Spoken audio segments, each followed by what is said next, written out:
Ay, magandang gabi ho mga boss, mga kamping, mga kabunyog. Salamat po sa dumadagdag na subscriber. Maski pa isa-isa, okay na yan. Magbigay ho tayo ng reaksyon dito kay Bato. De La Rosa, I feel betrayed by my government. Pinagkalulu pala ito ng gobyerno. Pakinggan natin siya. Nasa linya po ng ating telepono ngayong umaga si Senador Ronald Bato de la Rosa. Sir, good morning. Welcome po sa radyo sa Istrenta Balita. Kasama si Robert at si She. Good morning, Robert at She. Good morning po. Ating mga taga-subaybay. Good morning po sa ating lahat. Sen, masyado ng maraming nangyayaring development. Nung huli namin kayo makausap, ang sabi nyo nga po, babaliwalain nyo itong mga nangyayaring development sa ICC. At sabi nyo po, nyo rin po, last week, no? Sabi nyo, itong Interpol ay ang kikilos din, oras na dumating ang isang order sa Pilipinas, ay pulis ng Pilipinas. Pero kahapon, merong sinasabi si Justice Secretary Remulla, sir, na hindi pwedeng hindi mag-cooperate ang Pilipinas sa Interpol kung sakali na merong dumating nga po na warrant of arrest. Ano po masasabi ninyo dito, sir? Well, as I have said, nasa host country yan. Kung gusto nilang mag-cooperate. Wala tayong kuha dyan. Nasa kanila yan. Kung gusto nila. Hindi man natin kontrolado ang gobyerno kung ano talagang direksyon na gustong tatahakin ng gobyerno ito. Wala tayong Nagugulan si Bato sa gobyernong ito. Hindi raw niya malaman kung anong gustong tatahakin. Mga boss, tuloy. dyan. Nasa kanila yan. Anong gusto nila? Hindi po ba kayo medyo naguguluhan, Senator? Kasi noong mga nakaraang buwan o taon, ang sinasabi, hindi magko-cooperate, hindi kinikilala. Pero ngayon, ito na, nagpo-progreso allegedly or reportedly itong kaso na isinampalaban sa inyo at sa iba pang mga dati at kasalukuyang PNP officials. Tapos, medyo nagkakaroon din ng konting twist. Etong kung paano tinitignan ng gobyerno itong kasong ito sa ICC. Kasi as I have said, lahat yan ay nasa kanila yan, how they deal with it. Wala kaming control dyan, wala kaming control. Sila mga nasa gobyerno ngayon, kung ano talagang gusto nila. Nasa gobyerno ka rin, Senador Ke, ikaw naman. Kung laban bawi man sila, ay kung yan ang policy nila, laban bawi, din so be it. Wala man kami magawa dahil sila. Senador, BBM, ikaw ang pinariringgan ito. Labang bawi ka raw. Nandiyan sa Malacanang, hindi naman kami. Pero ano nararamdaman nyo sa ganitong mga development? Well, very clear. I feel betrayed. I feel betrayed. Pag gano'n ang nagiging polisiya ng ating gobyerno, I feel betrayed. As a Filipino, being betrayed by my government kapag gano'n ang polisiya nila. Bakit ka naman be-betrayed? Anong kasalanan mo para ka i-betrayed? Bato? Magpapaliwanag ka naman dun kung ano yung nakasampang kaso sa'yo dun, di ba? Sa ICC. Dahil kasama ka nga dyan Hindi sabihin mo na hindi ako. Magpapaliwanag ka, di ba? Mga friend. Di ka ba naman, paano betrayed? Di ka ba naman pinakukulong Di ba? Akusado ka pa lang. ICC International Criminal Court nga yun. Bato, sikat na sikat nga kayong dalawa ni Digong Dito, hindi kayo nasampahan. Pero doon, nasampahan kayo. Di magdala kayo ng abogado ron. Dalhin nyo si Harry Roque ron. Biling naman si Harry Roque, di ba? Hindi naman kayo maargabyado ron At gaya na sabi, napakaganda niyan, Bato. Pag doon ka nanalo, tiyamantakin mo. Hindi ka nakulong dahil the truth set you free. Di ba? Nasa iyo yan. Huwag mong sinasabi, binitray ka ng gobyerno. Unang-una, wala namang kasalanan yung gobyerno. Diyan sa mga nangyaring yan. Nung kapanahunan nyo yan Ano ka ba naman? Alam ni Marcos dyan. Hindi ako Marcos. Leni Robredo ako. Pero sa mga sitwasyon na to, talagang walang kinalaman talaga si Marcos Kung ano man nangyari sa war on drugs ni Duterte, di ba? Tuloy. Anong plano nyo po na na gawin kung ganito? Kasi 'di ba, bilang kabahagi naman kayo ng Senate Majority Bloc, bahagi kayo ng administration group, no? So kung tutuusin, meron kayong access para makausap yung mga tamang tao na merong kaugnayan dito sa kasong ito. Ano ang plano nyo? Meron ba kayong plano na makipag-usap, makipaglinawan po? For example, sa DOJ o sa Palasyo ng Malacanang tungkol dito? Wala akong bahala sila kung ano talagang kanilang gustong gawin. Tama ka dyan, Bato. Talagang hindi ka na dapat nakikipag-usap, kagaya nun, tuwan-tuwa ka. Dahil nag-usap, sabi mo, nakipag-usap ka kay Bongbong. At pinangako sa'yo ni Bongbong na, hindi nga, ngayon sasabihin mo, binitray ka ni Bongbong. Matuloy. Meron po kami. We exercise. Nanginginig na yata si Bato. Huwag ka matakot, Bato. Kung wala kang kasalanan, wala kang dapat ikatakot. Hindi ba mga boss? Separation of powers. Meron silang kanilang kapangyarihan bilang nasa ehekutibo at iba rin yung aming papel dito sa legislatura. Bahala na sila kung ano talagang gusto nila. Taong bayan na lang ang mag-intindi kung ano talaga ang purpose nila, anong direction na policy direction na natahakin ng gobyernong ito. Taong bayan pa tinuro mo. Walang pakialam taong bayan dyan. Magpaliwanag ka kung anong dapat mong ipaliwanag sa International Criminal Court dyan sa Duterte drug war na yan. Yun lang yun. Kung wala kung mailulusot mo sarili mo, di ilusot mo, di ba? Ikaw naman. Mayor ka, dapat matapang, di ba? Bahala na sila. I leave it up to God. Anong pangyari. Huwag mong isama si God, walang kinalaman si God. Pag si God ang sinabi mo, magagalit sa ilalo yun. Alam mo, masyadong magaling ang Diyos. Diba? Baka nga kaya nangyayari sa iyo yan, it's because of the sinasabing God moves in a very mysterious way, Bato. Kaya huwag kang, I leave it up to God, ha? Magpaliwanag ka sa International Criminal Court at sabihin mong wala akong kasalanan. Ganun. Labas mo yung mga dokumento mo, counterin mo yung mga reklamo sa iyo doon. Kung wala kang kasalanan, lalaya ka. Di ba? Sabihin mo, pwede kayo sabihin na yung mga ebidensya na yan, planted yan. Political persecution. Ano? Mga boss, umuulan na. Sorry po. Kahit medyo maingay. Senator, binabanggit nyo nung nakaraan, di ba, nakausap din kayo na interview kayo regarding dito sa ICC, yung paglalagay sa inyo sa Blue Notice. Ang binabanggit nyo parang hindi kayo nababother. Bakit hindi kayo nababother sa ganitong mga move ng ICC at ng mga pronouncement ng ating gobyerno? Ay, hindi ako nababother dahil naniwala ako sa ating Pangulo. Ang ulo na natin nagsasabi na hindi siya mag-cooperate at hindi niya recognize ang jurisdiction ng ICC sa ating bansa. So, kanino ako maniniwala? Kay Trillanes ako maniniwala? Kay Remulla ako maniniwala? O kay President Marcos? Mahirap niyan kung gano'n na hindi na sinusunod yung sinasabi ng ating Pangulo o nagdudubultok ba yung ating Pangulo, ay sila lang nakakaalam yan. O ano talaga? Bakit sa tingin nyo, Sen, parang, yun nga, parang nagbabago yung timpla pagdating dito sa ICC? Ay, sila na nakakaalam yan. Ay, baka yung polisiya ng gobyerno ay apektado sa politika, internal politics ng ating bansa. Para sa may init na balik. Tuloy po tayo. Yung likelihood na isa nga sa mga araw na to, biglang may lumabas na arrest warrant sa inyo. At yun nga, kung hindi mapipigil o obligado ang Philippine government na i-recognize itong pagkilos o communication ng ICC via Interpol, ano ang gagawin nyo? Paano nyo to haharapin? De La Rosa to ICC. You can interview me anytime.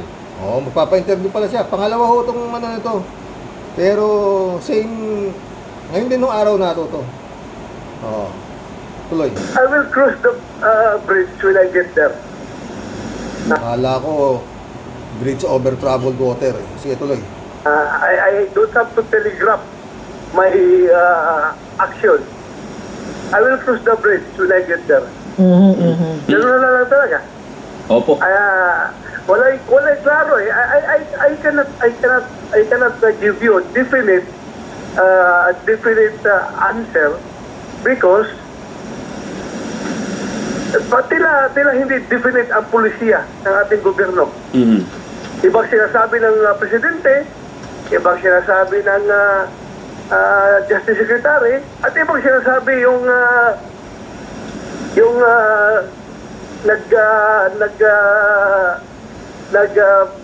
umaakto na spokesperson ng ICC na si Trillanes. Pinangalanan nyo ng spokesperson. Galit siya kay Trillanes di ba? Ginawa niyang si Harry Roque na si Trillanes talaga ito si Bato. Tuloy. Senator. Pero Senator, nakikita nyo ba yung likelihood nga na aabot talaga sa pagpapaaresto sa inyo or kaya nababanggit niyo na hindi kayo nababahala because pinangahawakan nyo pa rin up until now yung pronouncement ng Pangulo at never magbabago yun? Ang nagsasalita, Marcos yan eh. Ako'y lumaki ng presidente ay Marcos. Kahit anong sasabihin nyo dyan, ako'y naniniwala sa ang sinasabi ng Pangulo ay hindi nagbabago. Iyan ang aking Mali yung paniniwala mo dyan, Bato. Kukurikin kita dyan. Anong sinasabi ng Pangulo hindi nagbabago? Yun ang amo mo eh. Di ba? Sabi niya magje-jet ski siya. Papunta ron sa West Philippine Sea at tutusok niya yung bandiya Pilipinas at magpapakamatay na siya. Okay, tamo? O, di ba? Anong sabi ngayon ng amo mo? Loko, stupid. Stupido pala kayo. Ba't naniniwala kayo sa akin? Ikaw talaga. Stupido ka ba to? Ba't ka naniniwala sa Kibongbong? O, tuloy. paniniwala.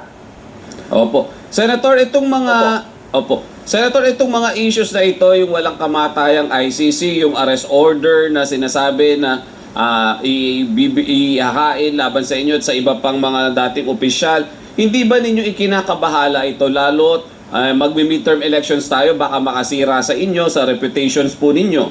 Ito, maganda yung sagot ni Bato rito. Reputasyon baka mo. Meron pa ba? Tuloy. It's ako, no? Either way yan. Either nakakasira, makakahila sa ating pababa, or ito'y makakaboost sa ating tsansa. Mas lalo nakakaboost sa ating tsansa dahil alam mo na ang Pilipino. Ang Pilipino ay jihadista. Doon yan sa underdog ang Pilipino. Dahil nakikita naman talaga ng taong bayan na ba? Teka, Bato. Ba't napunta tayo sa sugal? Lagi ikaw, hindi kaya baka involved ka rin dito sa Pogo? Wala ka ba alam dyan? Anong jihadista? Sasabong kaya ta ba to? Pero anyway, alam mo ba to? Jihadista rin ako. Mahilig ako sa underdog. Pero sa panahon na to, ba to? Hindi ako pupusta sa'yo. Hindi ako pupusta. Tabla tayo. Manunood na lang kami dito sa nangyayari sa inyo nitong mga dating kasamahan mo na unit team kayo, di ba? Unit team, tuloy mo ba to? Walain mo. Pwede raw makahili sa kanya sa pababa itong nangyayaring ito at pwede rin daw mag-boost sa kanya pataas dahil siya raw inaapi. Tuloy. Bakit insisting itong ICC at itong mga kalaban sa gobyerno Duterte administration na talagang makialam dito sa Pilipinas na working naman ang ating justice system. Diba? Ang Pilipino naiinis na rin sa kanila Naiinis sa kanilang ginagawa na alam na gumagana lahat. Talagang naiinis na yung mga Pilipino. Inip na sila Dapat noon pa raw yan Dahil inaantay nila yung sinasabi ni Senator Trillanes na by June or July, August na. Inip na talaga Pilipino ba to? Yun ang alam ko Ewan ko sa DDS nyo. lahat ng ating korte, gumagana lahat ng ating mga ahensya. At Mhm. very fair man yan. ICC will only make its investigation kapag if the government is not making an investigation or is not willing to make the investigation. Eh ngayon nga, pati nga yung Kongreso nag-iimbestiga eh. Yung pabalik-balik na investigasyon ginagawa ng Kongreso na yan eh. Pabalik-balik, Senado nag-iimbestiga, Kongreso. Oh, Yun ang sinasabi ko mga boss eh, di ba? Oo, tama ako, di ba? Sabi ko na nga eh, baka yan ang gagawin nilang rason sa ICC. Na, okay, ba't nakikialam kayo rito? Eh, ano, nag-iimbestiga yung Kongreso, nag-iimbestiga yung Senado. Pabalik-balik na nga yung investigasyon na yan. Kaya bakit kayo makikialam pa? Sabi ni Bato. Di ba? Oh, tama ako. Kasi tataka nga ako bakit kung kailan malapit na yung warrant of arrest na ICC na yan, eh biglang nagkaroon ng investigasyon tungkol dyan sa Duterte drug war na yan. O, di ba? Yan na sinabi rin ni Albayalde kahapon, di ba? Na gumagana ka mga justices, ang ating mga ahensya ng batas dito. Sige, o, yun. Ito na nga ang sinasabi ko, di ba? O, kasi nagtataka talaga ako mga boss eh. Ang tagal na, bakit biglang nagkaroon ng investigasyon ngayon lang? O, pabalik-balik na naman sabi ni Bato. Ngayon, kailan lang naman nagpa-investiga si Abante, di ba? Ang problema ba to? Bakit ayaw ninyong dumalo sa mga investigasyon sa Senado at Kongreso? Buti pa si Albayalde nagpakita eh. Pero kayo, ni ganung amo mo, hindi nagpapakita. Di ba? O, tuloy. oh, ang dami nag-iimbestiga. O bakit? Walang kaso na i-file. O, sige na. O, sige sila insisting. O, bakit hindi sila nakapile ang kaso kay President Duterte? Bakit hindi sila nakapag-file ang kaso sa akin sa ating local court? Wala kang paano magpapail eh. Paano kayo papailan? Kaya nga kayo dun sa ICC pinailan. Kasi nga, hindi naman kayo mapailan dito dahil nadidismiss lang. Oh. Bato? Kita mo nga yan, pinapatawag kayo sa Kongreso, sa Senado, ayaw nyo pumunta mag-amo. Tapos sabihin nyo, gumagana ang justice system dito. Ikaw naman. Tuloy mo. Dahil walang basis. Eh bakit iniisip sila sa ICC? Dahil ang taga-ICC ay mga power hungry. Akala nila kung porke maliit na bansa. Pucha, ICC, power hungry raw kayo. Porke maliit na bansa lang kami. Bato, hindi kaya China yung sinasabi mo? Na power hungry, ha? Kung maliit tayo, binubuli tayo. Ikaw naman ba to? Binibigyan ka ng pagkakataon ng ICC magpaliwanag doon. Harapin mo yung mga testigo doon, sila Las Cañas, mga Tabato. Dito di ba? Inaano nga kayo sa Senado doon, hinihiring kayo. Wala naman nangyari. Now, si Asierto, hanggang ngayon, hindi pa, pinagbantaan pa yung buhay nila, di ba? Totoo. Sa tayo, pwede na tayo sagasaan. Ang ating soberenya, kaya na lang nilang wawalang hiyain. So, yan ang... China yan. Bato, China, tsaka yung mga Pogo, inawalang niya yung ating soberenya rito. Pinapasok ng amo mo. Sige. Gusto nilang mangyari, i-wholesale ang lahat ng kaso na crimes. Bato, kaya lang naman pumasok yung ICC dahil talagang ang daming namatay. Crimes against humanities nga ang kaso ninyo Ikaw naman, hindi naman ordinaryo. Sikat nga kayo dahil ang ICC pumapatol lang doon sa talagang masyadong grabing krimen sa isang bansa. Miyembro naman tayo, Bato. Miyembro tayo. Umatras nga lang yung amo mo dahil nga ayan na. Pero ang nililitis Bato, yung nga nangyari nung kasalukuyang miyembro pa ang Pilipinas. Bato. Saka Supreme Court na naman nagsabi, Bato Di ba? Unanimously may karapatan ang ICC dahil yun nga yung mga krimen na nung miyembro pa tayo ang nililitis. Nakapirma pa nga si Bongbong Marcos dyan sa ICC na yan. Senador pa yata si Bongbong nun, di ba? Tuloy. Crimes against humanity. Mhm. Itanongin natin bawat Pilipino kung totoo ba nangyayari yan sa Pilipinas. Oo, tatanungin natin ang pupulit ang taong bayan. Totoo ba nangyari yan? Opo. Kahit kayo mismo? Nagsisisigaw na nga yung mga nangamatay. Tinatanong mo pa kung totoong nangyari. Doon mo sabihin yan sa ICC pag nandun ka na. Sasama naman sa'yo, sige mo. Di ba? Tsaka, kung wala kang kasalanan talaga ba to, di para ka lang namasyal sa dahig. O, di ba? Ikaw talaga. Mo? Tanungin natin. Pero Senator, di Di ba ba? gumagawa? Wala ba ginagawa ating gobyerno? Wala. Oo. Senator, if ever na kausapin kayo ng mga prosecutor ng ICC, Wala kang ano eh. Hanggang ngayon, sa dami na namatay, ilan pa lang yata yung nakakasuhan eh. O, di ba ba to? Tuloy. harap kayo sa kanila kung magre-request sila. Yan. Kung makipagkuha siya sa akin, makipag-communicate, walang Opo. problema. Kung gusto lang mag-interview, you can interview me anytime. Mag-interview lang sila. Pero it doesn't mean na yumuyuko ako sa kanilang jurisdiction. Ako gusto ko lang kung gusto nila, mag-usap, sasagutin ko mga tanong nila. Yun. Pero Maganda. it doesn't mean na nire-repress ko yung kanilang jurisdiction over us. Sen, eto, tatawid din lang ako. So, ano ang tamang term doon? Makikipag-cooperate din kayo sa ICC pag dumating dito? Hindi yan ang term ng cooperation. David Juan lang. Handa mo marap. I just want to show amity or pagiging isang normal na individual. Na kung magtanong, hindi tayo bastos na hindi sumasagot, sasagutin ko.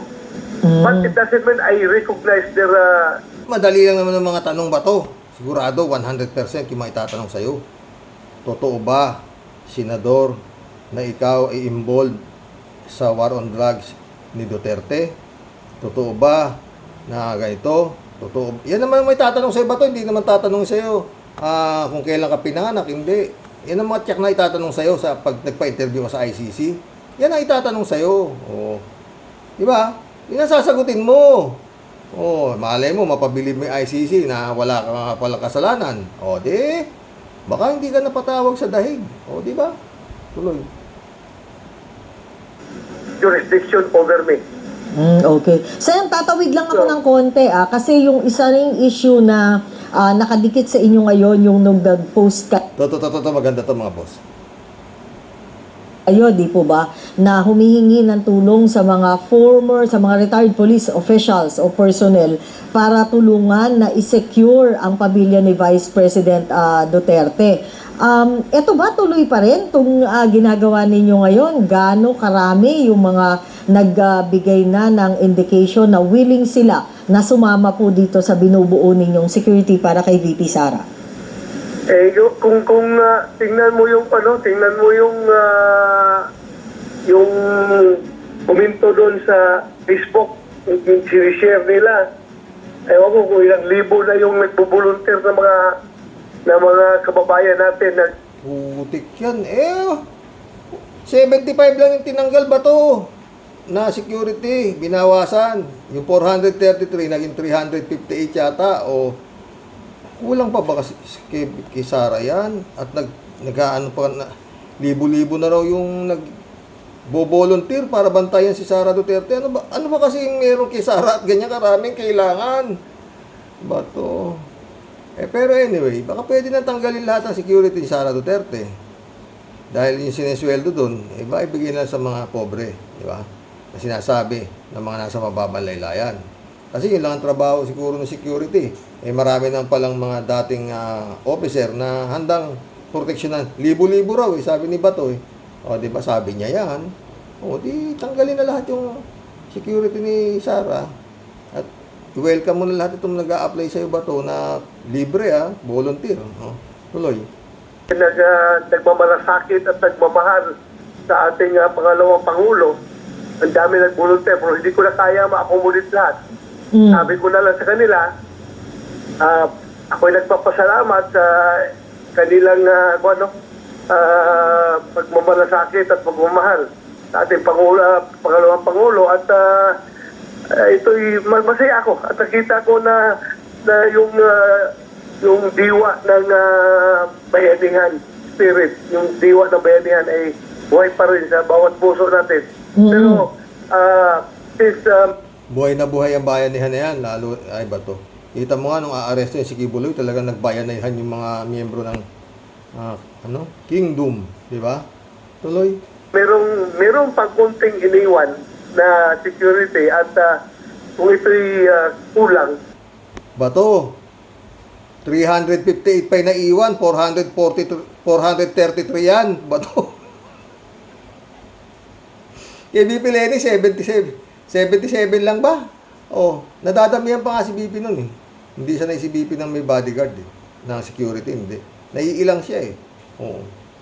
Eto, mas marami pa yung gwardiya yata nito si BP kaysa kay Marcos eh. Oo, na totoo lang. Tuloy. ito'y priority naming immobilize yung mga retired na mga police at military na nandun sa Davao Region at kilala na ng Vice Pangulo at matagal na nagsilbi doon. Kita mo, sa Davao Region din siya kukuha ng mga retired military at saka mga police na matagal na raw nagsilbi doon na kasama nila Las Cañas at Mutabato sa Davao Death Squad ba? Sinasabi mo ba to? Baka ganun lang, baka ha ba to ha? Sa Davao din siya kukuha ng security guard na ipapalit doon sa 75 na tinanggal na security ni Sara Duterte. Yun lang ika-accommodate niya. Siyempre, kailangan naman kumuha ka sa iba ba to? Mamaya, iba makuha mo, di ba? Kailangan mga trusted na talagang matagal na nagsilbi sa Duterte sa Davao. Yung kukunin mo, di ba? At least yung panatag ang kalooban ng ating pangalawang Pangulo kung sila ay andyan at nakikilala. So, yun ang Yun ang gusto nila eh. Kailangan yung mga nasa paligid nila, talagang kilala nilang kanila. Kaya nga galit sila dito kay General Torres ba to? Na regional director, tsaka dito kay Manantan ba yun? Dahil hindi nila kilala talaga eh. Ang gusto nila mga Duterte, yung talagang lehitimong pag sinabi nilang patayin yan, war on drugs tayo rito. Patay agad, ang bilis, di ba? Yan ang mga gusto nila, yung talagang isang pitik lang nila kakandara pa. Di ba? Tuloy. ang una nating immobilize kapag hindi sapat talaga. Pero sa tingin ko, kaya naman siguro sa mga naiwan ngayon na security. Pero yun lang, every time kung i-immobilize natin sila. Kaya sabi ko, baka sabihin ninyo naman na private army yung ginagawa natin, ha? May mga nagsasabi Oo ng nga, ganyan, sir. Sen, may nagsasabi. May mga nagsasabi niyan, pero wala pang kinokontra mo naman agad ba to? Hindi, ano ba ginagawa ninyo? Kagaya kay Kibuloy, ano ba tawag doon? Follower ba yun o private army? Na talagang halos makipagpatayan sila. Kaya ito magulo to mga boss. Totoo lang. Itong darating na arestuhan na to, maduguho ito. Pag talagang, totoo eh. Sabing ganun. Ang akin doon, very fair yung aking panawagan na yung marunong sa unarmed combat. Dahil wala tayong armas, dahil mga retired yan o mga hindi yan mga active.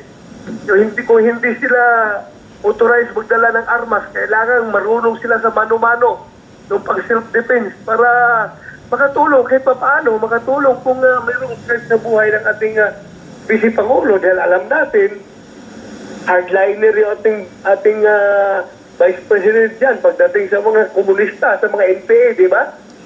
Yung panahon ni Pangulong Duterte, ang mga NPA ay halos maubos na, mawala na.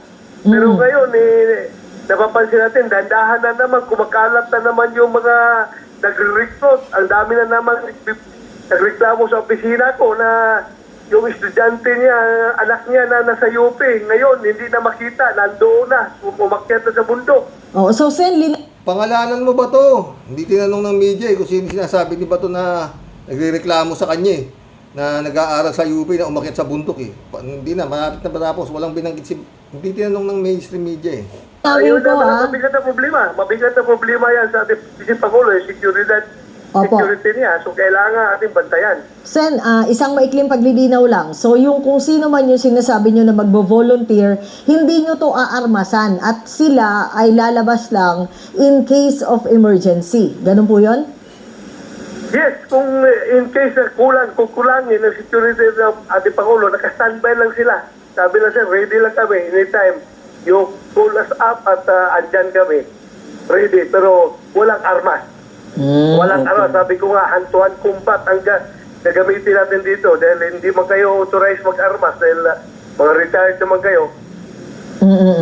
Okay. Sen, maraming salamat sa inyong oras po at Thank you. Kailangan mga black belter ang kukunin mo, mga aikido, ha?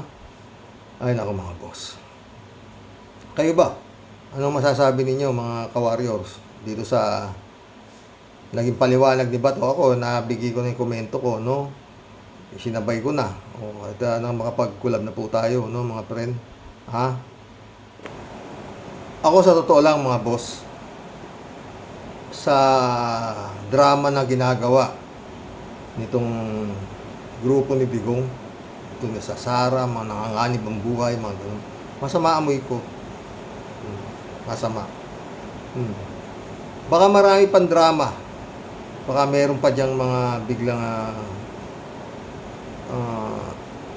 may nagtangka sa buhay niya.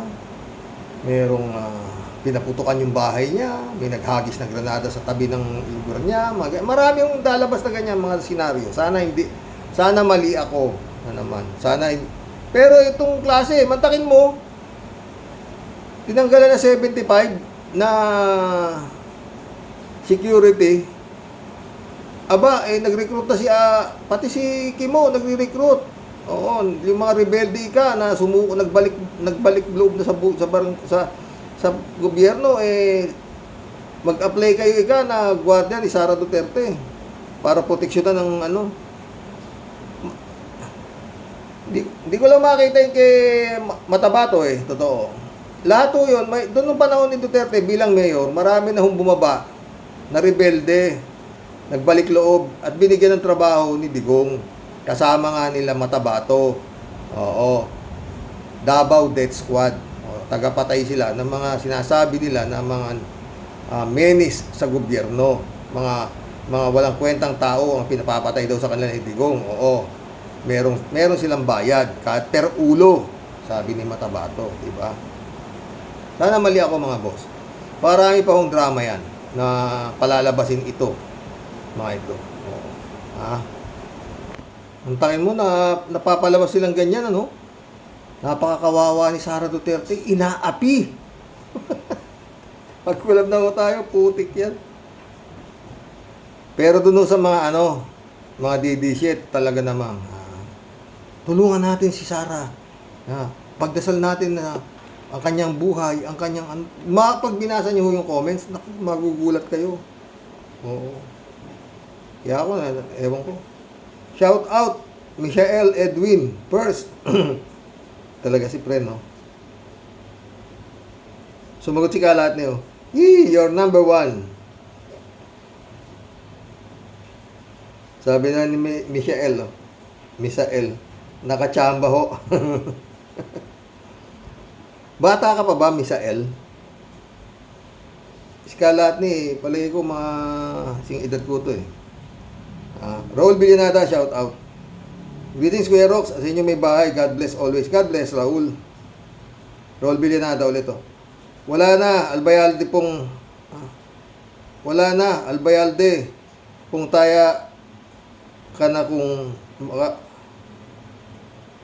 wala na, Albayalde pong taya ka na kung makaharap mo ICC. Salamat sa administrasyon sa pagtrato na independyente ang hustisya.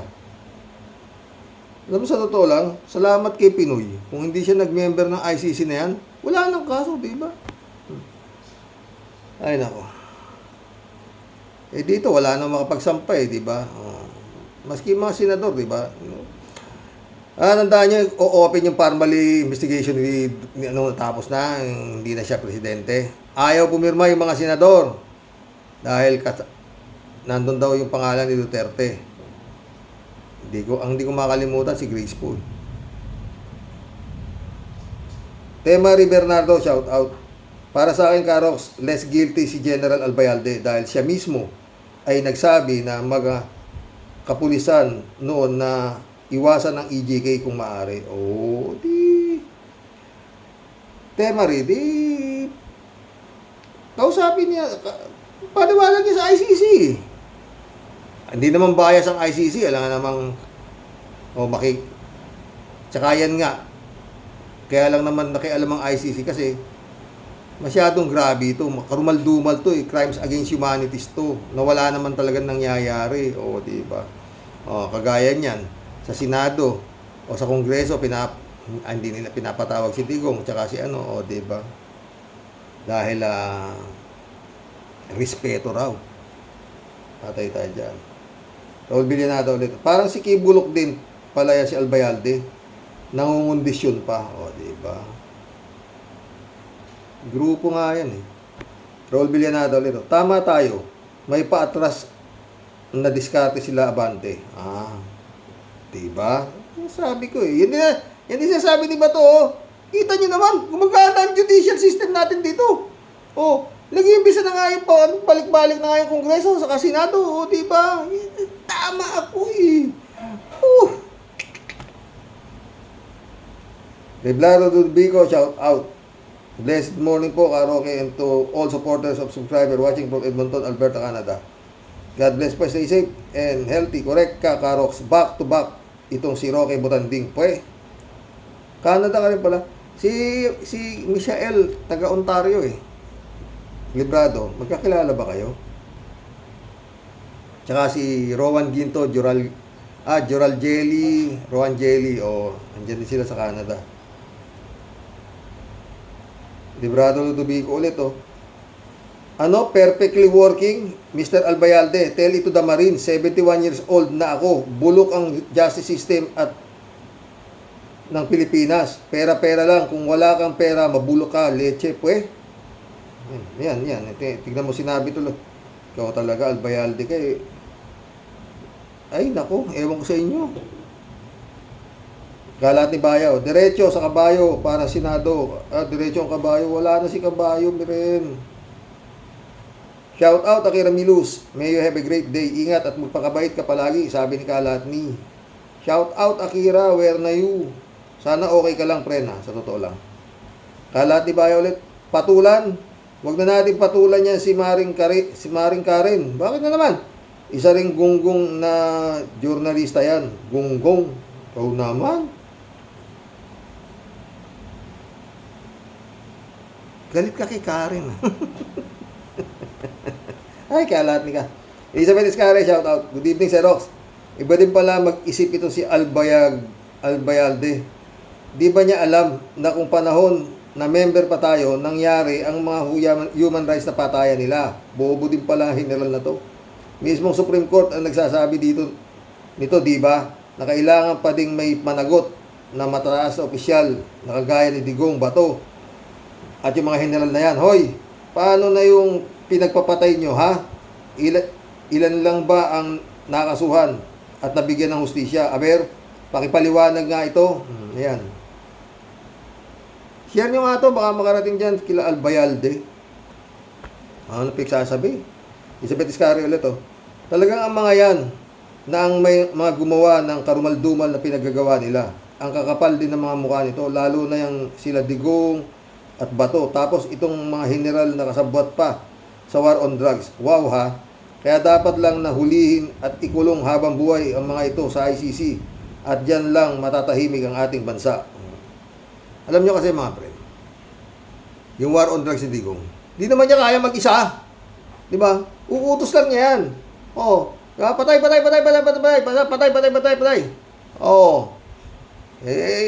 Yung mga pumatay, yun di ba? Not unless nasabihin ni Digong na, ba't kayo sumunod? Joke lang, nagjo-joke lang ako. Uto-uto pala kayo eh. Ba't nyo ako sinunod? Di ba? Sabi pa nga Digong, di ba? Sagot ko kayo. Di ba? Elizabeth Iscarel. Sir Rox, sana magbago ang iip ng hangin nitong BBM nito. Dapat maisip niya na panahon na pumasok at payagan niyang arestuin ang mga Duterte at kasabot nito sa ICC. At dito bibilib ang buong mundo sa kanya at tuluyan ang mawawala ang bad image ng mga Marcos. Isip-isip, BBM.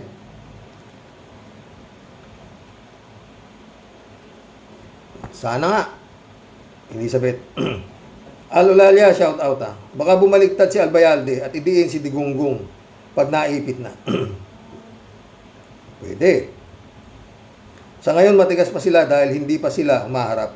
Pero kung matigas talaga sila, deserve nila ang makulong para pagbayaran ang kanilang mga krimen. Pag-utak DDS, parang mahirap ng paliwanagan. Good day, Sir Rox, sa mga ka-warriors. God bless. God bless, Al-Ulalia.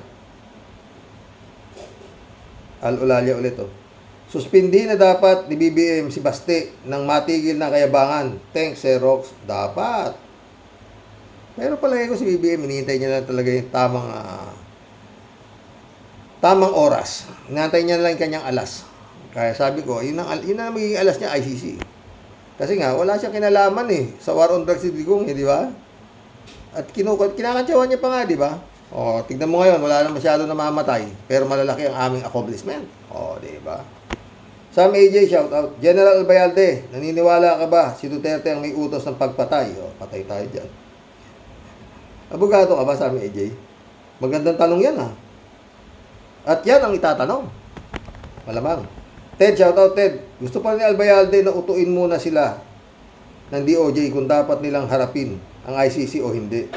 Paano nga naghahanap ng damay ang mga bugok, palibhasa mga dawit sa madugo at illegal na pagpatay. Ted ulit, bagay na bagay kay Kibuloy ang poster na Wanted Apollo Kibuloy. Ganda niyang lalaki sa poster. Mas bagay pa sa kanya kung wanted, dead, or alive. Jeff Ramos na, shout out Friend Jun Lagon, Pastor, shout out. Maril Pabianak, shout out Good evening po tayo at sa mga kawaryos. Mahabaging langit, kaawaan mo po ang bansang Pilipinas. Tila nabaligtad na ang utak Yan nga po kasi resulta ng sunod noon sa puon nila. Now, ayan, harapin nila ang consequences ng pinagagawa nila. Dami pang if and buts ng mga palusot. Tama naman po kayo tay. Kung malinis ang konsensya nila, di harapin nila ang ICC. God bless you. God bless us po tayo sa mga ka-warriors. God bless, mga Rilo Castro. Ted ulit, Kaya nga, ano ba, Ray? Anong kinatatakot sa ICC kung wala kayong kasalanan? Kayo naman. Sabihin nyo wala kayong karapatan tumanggi dahil inutos ng Chief of all armed forces of the Philippines. Di ba? Tinutos ng presidente, papatay namin papatay namin. Nakakatakot nga ako kasi nun. Pati yung Ian Del Santos, di ba? Mukhang Jeprox lang yung bata Kalahin mong dideklarang adik. Kaya nun, basta may hikaw ka, talagang tagilid ka Tsaka may premyo talaga May bayad per ulo Si Matabato nga, sinabi na yung Matabato, 3,000 kada ulo Nung panahon ni Mayor pa si Duterte sa Davao, may bayad. Kaya sabi niya, pero yung mga hindi raw niya pinakain sa anak niya. Merong mga ganun sabi si Matabato na yung mga galing sa pagpatay, hindi ko pinakain sa aking pamilya. Ganun. Tuloy natin Ted. Karoke, kung si BP Kamala Harris nga pala ang maging US President sa November, siya ang kauna-unahang itim na babaeng presidente sa Amerika. Siya rin naman ang kauna-unahang Vice President na babae sa ngayon. Pag si Trump naman ang manalo sa November bilang US President, siya naman ang kauna-unahang convicted na presidente sa Amerika. Ngunit dito sa Pilipinas, tayo ay lamang. 2 ang naging presidenteng babae, isang convicted na presidente sa ngayon, isang dakilang magnanakaw sa gobyerno ng Pilipinas, na naging presidente at isang naging presidente na pumatay ng libu-libong tao at nag-aantay kung maikukulong ng ICC. Sana makakulong para makumpleto ang kasaysayan. Di ko na babanggitin ang dalawa pa nating naging presidente. Ang isa ay gumamit ng neck brace at yung isa ay sumakit ang tuhod, alam na this.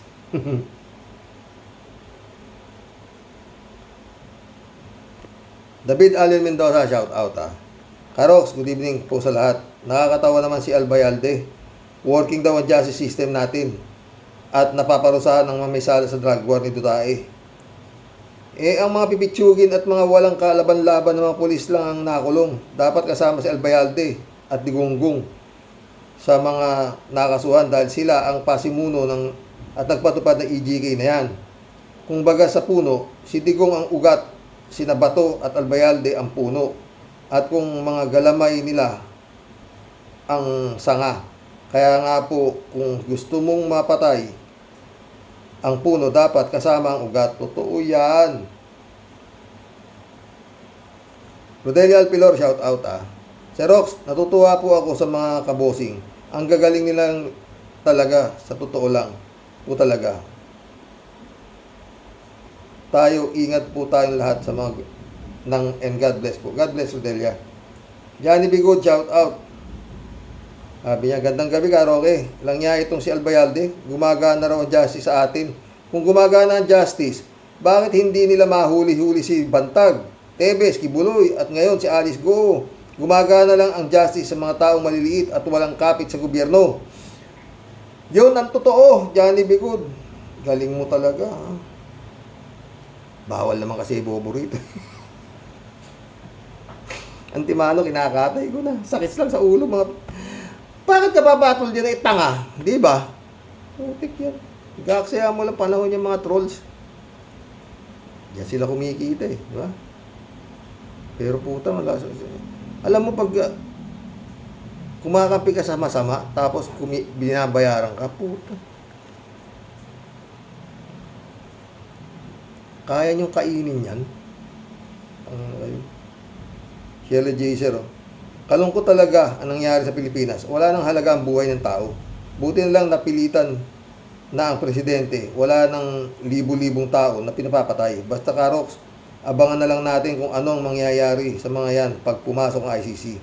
Good luck sa ating mga kababayan na naging biktima ng EJK. God bless us. God bless Shirley. Jerome Sausa, shout out. Umabuso kayo sa kapangyarihan, Albayalde. Kasama mo, napuon mo. Dapat lang sumagot ka. Renato Messina, shout out. Good evening, Karox. Good evening, good evening.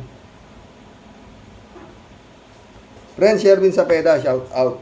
Team Tia Deli, Christy Ansen, July 7 Alcantara, shout out sa inyo mga friend. Dolor Garcia, friend Amy Bingson, shout out sa inyo dyan sa Italy. Eman Escalona, shout out sabi ni Sherwin. Impong Basyang Team Tia Deli, bumabati po ng magandang buhay sa mga ating pong mga buong Team Rocky Warriors the Great. Sir Rox, usaping balde-balde, pakinggan mabuti, bakit di niya tanungin ang kanyang sarili? Ang mga namatay, ubod po ng dami. May hustisya ba? Tanong ko sa iyo, pare. Gawin mo ang tama at huwag nang tumanggi. Kung walang kasalanan, truth will set you free. O, yun. Nakakapagtaka. Ano ang nangyari? Dating mga isda, dating mga siga, mga walang paki, kahit ipagtanong, Luzon man o sa Norte. Di na sisindak, angas mo'y di pwede. Puro mga ungas, dating kampi-kampi, pumatay ng tao, susmiyo, ay grabe. Pati mga musmos, kanilang dinali, maitim na budhi, lintik, walang ganti. Tadhana'y naniningil, wala kang masabi. Ngayon, ikay takot, urong na bulate. Pati ang pinuno, taga Durian City, di rin makatulog, di rin mapakali. Takot na madakma ng taga-ICC. Galing ni Tia Deli ko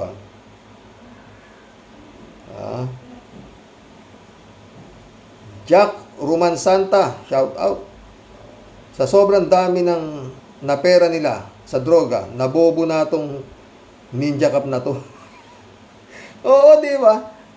Yun ang issue dyan kay Albayalde eh. Pero wala pa yata sa panahon para mag-resign yan eh. Oo, nag-resign na, no? Ha? Yun ang balita ko dyan, ha? Kalat ni Baya ulit, oh. Urong! Ay, Diyos ko day. Urong ang bayag ni paring Oka. Nakatsinelas lang pala ang kaya ng mga gunggong na yan. Pero pag nakasapatos, takot din pala. Kaya nga noon, parati ako nakasapatos, kalat ni.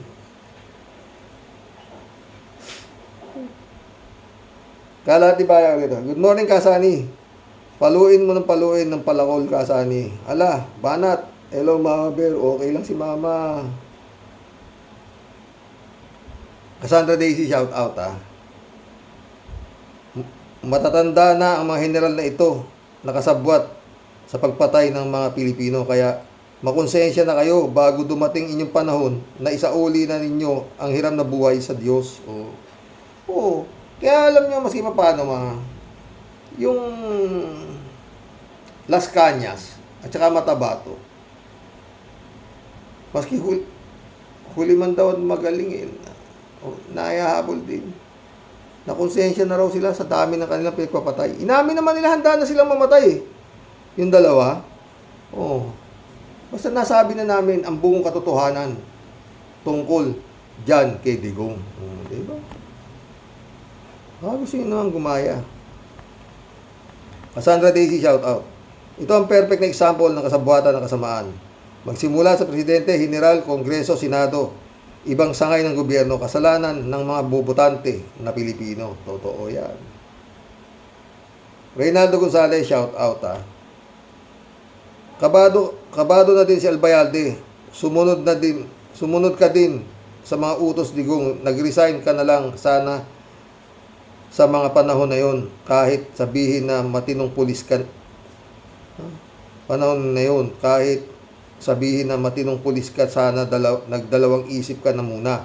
Dalawa lang pamimilian ni Albayalde, humarap o di humarap.